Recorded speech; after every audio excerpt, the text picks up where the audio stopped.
ሰላም ቤተሰብ እንዴት ናችሁ? በያላችሁበት ሰላማችሁ ብዝት ይበልልኝ። ዛሬ ደግሞ ቀብራራው የጋሽ አለማየሁ ልጅ ለንግስቱ የዘፈነላት ዘፈን አንቺን የመሰለ ሌላ ሰው ቢኖርም ላይን ይሞላል እንጂ ለነፍስ አይዘምርም እያለ እየተቀኘላት ነው የምላችሁ። እንደ ደስ እንዳለኝ ነው የምላችሁ። ጨሪቃዎችዬ ከዚህ በላይ ከፍ በሉ። ከዚህ በላይ ገና ብዙ ብዙ ብዙ ብዙ ነገር እንጠብቃለን ነው የምላችሁ። እና ብቻ በጣም ደስ ብሎኛል። እንደዚህ ነው የሚያምርባችሁ። እንደዚህ ነው ድምቅ ስትሉ የምታምሩት ነው የምላችሁ።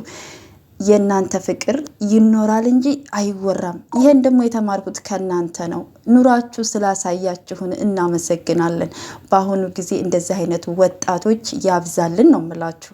የኛ ድምቀቶች፣ የኛ ጀግኖች፣ የኛ ጨሪቃዎች እንደዚህ ስንላቸው ደግሞ በጣም ደግሞ ቅጥል ድብን የሚሉ ሰዎች አሉ። መልካም መቃጠል እላችኋለሁኝ። በሰው ደስታ የምትቀኑ፣ በሰው ስኬት የምትቀኑ ካላችሁ መልካም መቃጠል ይሁንላችሁ። እግዚአብሔር ያለው ሁሉ ስለሚሆን ነው የምላችሁ። ፈጣሪ የጻፈላችሁን ስለሚኖሩ ማለት ነው። እና ብቻ በጣም ደስ ብሎኛል።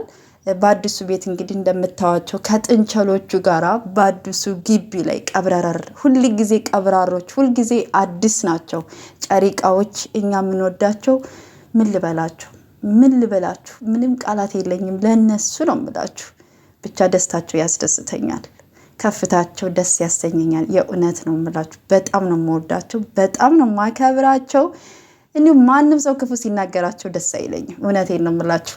እና ደግሞ ማለት ነው ሀይሚ ለብሩኬ አትገባውም፣ ቆርቆሮ ናት ያላችሁ ሴቶች ማለት ነው።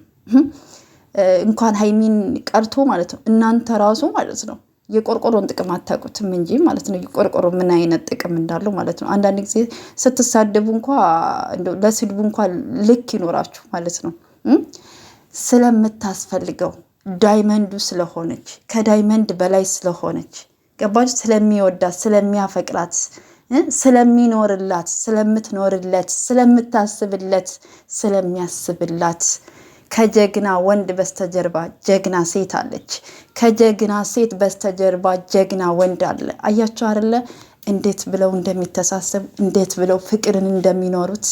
ፍቅር ይኖራል እንጂ አይወራም ያሉ ጀግኖች ናቸው። በነገራችን ላይ እኛ ጀግኖች ናቸው፣ ጠንካሮች ናቸው፣ እንደዚህ ናቸው ስንል ደግሞ ቀጥል የምትሉም ሰዎች አላችሁ። መልካም መቃጠል። እኛ አይመለከተንም።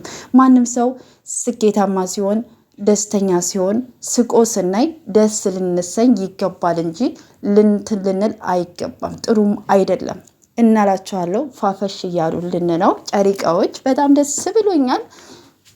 ምቀኞች እንግዲህ ያው መልካም እንትን ይሆንላችሁ። እናንተ ምንም ስላላችሁ ምንም የሚፈጠር ነገር ስለሌለ ማለት ነው። ሁልጊዜም ከፍ የሚያደርጋቸው እግዚአብሔር ነው። እሺ፣ የሰውን መውደድ የሚሰጣቸው እግዚአብሔር ነው። ከፍታን የሚሰጣቸው እግዚአብሔር ነው።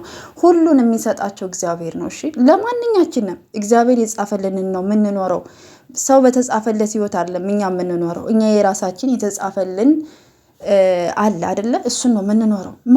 ማንም አይነካም። የሚገርማችሁ ነገር ማለት ነው የኔ የተጻፈልኝን ነው የምኖረው፣ እናንተም የተጻፈላችሁን ነው የምትኖሩት አይደለ? ልክ እንደዛ ነው። ማንም ህይወት ላይ ማንም መኖር አይችልም። ፈጣሪ የጻፈለትን ይኖራል። በዚህ ነው የምትኖረው ካለው በዚህ ነው የሚኖረው። በቃ ቅመምዬንና ብሩኬ ደግሞ እግዚአብሔር አንድ ያደረጋቸውን ሰው ሊለያቸው አይችልም። እውነተኛ ፍቅር ብዙ መሰናክል ብዙ ፈተና ይኖረዋል አይደለ? ግን እግዚአብሔር ሁል ጊዜ ከነሱ ጋር ነው። የልባቸውን ቀና ያያል። የዋህነታቸው፣ መልካምነታቸው፣ ደግነታቸው፣ ሩሩነታቸው፣ ጥንካሬያቸው፣ ሁሉ ነገራቸውን እግዚአብሔር ስለሚመለከት ሁል ጊዜ ከፍታ ላይ ያረጋቸዋል። እናንተ ደግሞ በቃ በሰው ስኬት በሰው እንትን የምትመቀኙ ወይም ጥላቻ የሚያድርባችሁ ሰዎች እውነት ለእናንተ ለህይወታችሁ ራሱ ጥሩ አይደለም ልላችሁ ፈልጋለሁ። እና ብቻ በጣም ደስ ብሎኛል። በጣም ደስ ብሎኛል አልኳችሁ። ትናንትና 12 ሰዓት ሲሆን ባያቸው አይመጡ። ስልኬን ስንት ጊዜ እንደምገባ አልኳችሁ። ኮሚኒቲ ላይ ስገባ የሉም። ስገባ ሼር በሚደረግበት ብገባ፣ ሌላ ቦታ ብገባ ያልገባሁበት ቤት የለም። አላገኛችሁ። በቃ ዛሬም ላይመጡ ነው በቃ ምናምን ብዬ ልክ አልኳችሁ።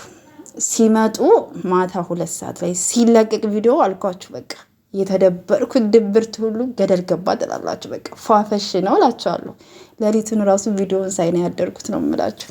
የኛ ጨሪቃዎች ከዚህ በላይ ከፍ ያድርጋችሁ መድኃኒዓለም። ምቀኛችሁን፣ አስመሳይ ወዳጃችሁን እግዚአብሔር የያዝላችሁ፣ ከፍ ያድርጋችሁ ነው ማለት እንችለው። መልካም ቀን ይሆንላችሁ ቤተሰብ።